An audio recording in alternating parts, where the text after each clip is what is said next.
Hard hitting vlogs. Hello friends, भाई आज के वीडियो का हमारा टॉपिक है जम्मू कश्मीर।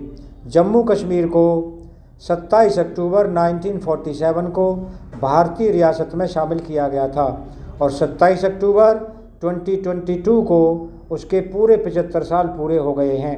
इस दौरान उसके भारतीय गणराज्य में विलय को लेकर कथित इतिहासकारों और लेफ्ट लिबरल बुद्धिजीवियों की ओर से तथ्यों एवं ऐतिहासिक घटनाओं को तोड़ मरोड़ कर प्रस्तुत किया जाता रहा है। अब जब इस विलय के 75 वर्ष पूरे हो गए हैं तो इतिहास की इन विकृतियों से पर्दा उठाना और उस झूठे प्रचार पर प्रहार करना जरूरी हो गया है। विलय में देरी और उसके दुष्परिणामों के दोष से तत्कालीन प्रधानमंत्री जवाहरलाल नेहरू को बरी करने के लिए इस तबके द्वारा महाराजा हरि सिंह को ही कटघरे में खड़ा किया जाता रहा है। बार बार दोहराया गया कि महाराजा अपनी रियासत को भारतीय संघ या पाकिस्तान में शामिल न करके स्वतंत्र राष्ट्र बनाने की संभावनाएं टटोल रहे थे, जबकि तथ्य है कि इंडियन इंडिपेंडेंस एक्ट 1947 जो हाउस ऑफ कॉमन्स में इंग्लैंड में पास किया गया था, उसमें रियासतों के पास दो ही विकल्प थे, या तो वे भारतीय संघ में शामिल हो सकती थीं या पाकिस्तान में। स्वतंत्र राष्ट्र बनाने जैसा कोई तीसरा विकल्प किसी रियासत के पास नहीं था। वहीं महाराजा हरि सिंह का भारत प्रेम तो 1931 में लंदन के राउंड टेबल कॉन्फ्रेंस सम्मेलन में ही जाहिर हो गया था। उसमें उन्होंने भारत को स्वतंत्रता और एकता अखंडता को पुरजोर वकालत की थी। अंग्रेज़ों के विरोध और भारत के पक्ष में दिए गए अपने राष्ट्रवादी भाषण से वह अंग्रेज़ों के निशाने पर आ गए थे। इससे पहले भी अपनी रियासत में लोकतांत्रिक और प्रोग्रेसिव कार्यों के चलते वह अंग्रेज़ों की आँख की किरकिरी बने हुए थे।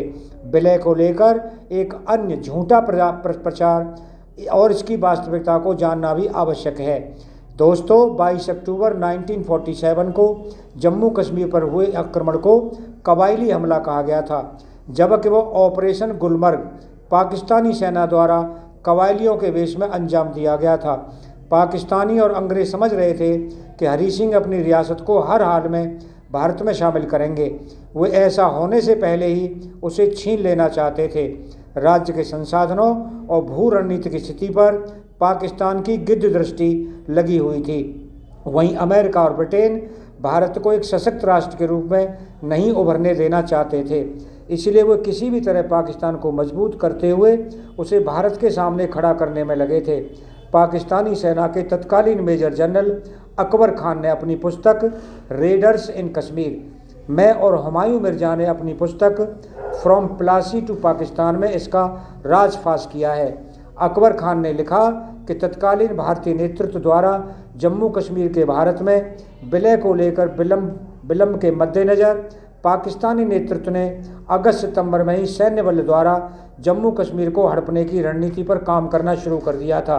सर्दियां शुरू होते ही 22 अक्टूबर 1947 को इसे मूर्त रूप दे दिया गया। व्यूअर्स, दरअसल नेहरू अपने मित्र शेख अब्दुल्ला को जम्मू कश्मीर की बागडोर सौंपने के लिए हरि सिंह पर दबाव बनाने के कारण विलय में देरी कर रहे थे। ये वही शेख अब्दुल्ला थे जिन्होंने 1931 से ही जम्मू कश्मीर में सांप्रदायिकता का बीज बोकर प्रगतिशील महाराजा हरि सिंह के विरुद्ध मुहिम छेड़ रखी थी। वह खुद वजीर आजम बनने का ख्वाब देख रहे थे। उनकी बढ़ती इस्लाम परस्ती और पाकिस्तान परस्ती के कारण ही अंततः नेहरू को अपनी मित्रता और मुस्लिम तुष्टीकरण की नीति को किनारे कर उन्हें जेल में डालना पड़ा। पर तब तक तो नुकसान जो होना था वो हो चुका था। फ्रेंड्स, पाकिस्तानी सेना ने 1947 के हमले में पुंछ, राजौरी, मीरपुर और मुजफ्फराबाद जैसे क्षेत्रों में जघन्य नरसंहार किया। इसमें हजारों निर्दोष लोग मारे गए, लाखों विस्थापित हुए, महिलाओं के साथ दुष्कर्म किए गए।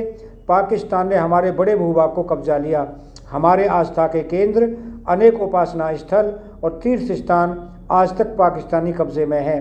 उसकी जिम्मेदारी किसकी है? गुलाम कश्मीर के बासिंदों के साथ आज भेदभाव और अत्याचार हो रहा है। उनके पास बुनियादी सुविधाएं तक नहीं है। वे भारतीय नागरिकता की गुहार कर रहे हैं। वे विलय पत्र में उल्लिखित संपूर्ण जम्मू कश्मीर को भारत में शामिल करने की मांग कर रहे हैं। दोस्तों, इसीलिए उन्हें प्रताड़ित किया जा रहा है। उनके इस दमन और उत्पीड़न का जिम्मेदार कौन है? विलय के 75 साल पूरे होने पर इन प्रश्नों के उत्तर तलाशे जाने चाहिए। फ्रेंड्स, विलय के बाद भी जम्मू कश्मीर भारत संघ के साथ पूरी तरह नहीं जुड़ सका। इस राह में कुछ संवैधानिक दुश्वारियां पैदा कर दी गईं, जिन्हें 3 अगस्त 2019 को वर्तमान केंद्र सरकार ने दूर किया। मोदी सरकार ने अनुच्छेद 370 और 35A की समाप्ति कर जम्मू कश्मीर के एकीकरण की प्रक्रिया को पूर्ण करते हुए भारत की एकता, अखंडता और संप्रभुता का उद्घोष किया। पिछले 3 साल में जम्मू कश्मीर में लोकतांत्रिक शासन प्रशासन, सुरक्षा और आर्थिक गतिविधियों जैसे तमाम मोर्चों पर व्यापक सकारात्मक परिवर्तन हुए हैं। परिणाम स्वरूप इस वर्ष रिकॉर्ड 22 लाख से अधिक पर्यटक जम्मू कश्मीर आए। यह जम्मू कश्मीर में हो रहे बदलाव की बानगी ही है। हालांकि अभी भी 22 फरवरी 1994 को संसद में सर्वसम्मति से पारित प्रस्ताव को पूरा किया जाना शेष है। उक्त प्रस्ताव के अनुसार संपूर्ण जम्मू कश्मीर राज्य भारतीय संघ का अविभाज्य अंग था और रहेगा। यही भारतीय जनमानस को सामूहिक और संगठित आकांक्षा है। इस प्रस्ताव को फलीभूत करने के लिए भारतवासियों को अपने साहस, संगठन और संकल्प का सामूहिक शंखनाद करना होगा और पाकिस्तान ऑक्यूपाइड कश्मीर यानी कि गुलाम कश्मीर को भारत में विलय करना होगा, भारत में मिलाना होगा।